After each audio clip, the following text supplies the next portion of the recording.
চলো গাইস, ভাইজানের কথাটা একবার শুনে আসি।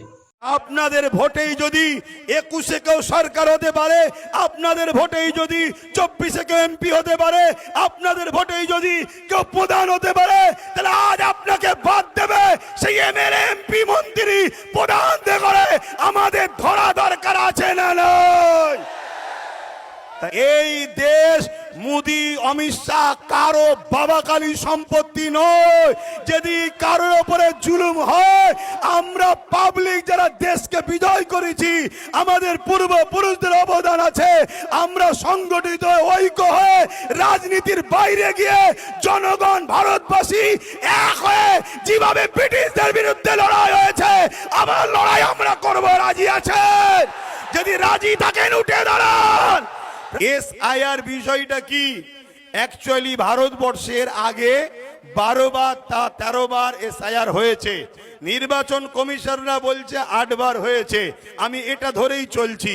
এসআইআর দেশের জন্য হওয়া ভালো, কিন্তু বর্তমান যে এসআইআর হচ্ছে, এই এসআইআরটা হলো রাজনীতির এসআইআর। এটা আমাদের জন্য বড় ভয়ঙ্কর, দেশের জন্য ভয়ঙ্কর। এ থেকে আমাদের সবাইকে সজাগ হওয়ার দরকার আছে না নাই? কিন্তু আমি আপনাদেরকে প্রশ্ন করব, এই রাজ্য সরকার কি বলেছিল?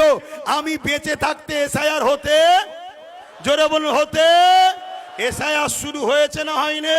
তাহলে রাজ্য সরকার আজকে বলুক সে বেঁচে আছে না মরে গেছে? তাহলে আজকে এসআইআর হলো কেন, এই কৈফিয়ত দেওয়া দরকার আছে না নাই? অথচ আমার ভারতবর্ষে অনেক রাজ্যে তারা তাদের বিধানসভাতে বিল পাস করে এসআইআর কে তাদের রাজ্যে রুখে দিয়েছে।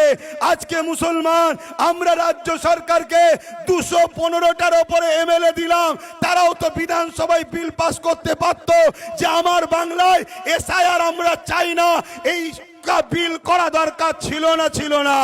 কিন্তু বাইরে বলছে এসআইআর হতে দেবো না, যদি হয় লড়াই করব, একটা নাম বাদ গেলে ছাড়বো না।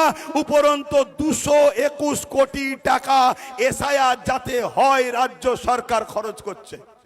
আমার তো মনে হয় মাননীয় সঠিক জবাবটা পেয়ে গেছো।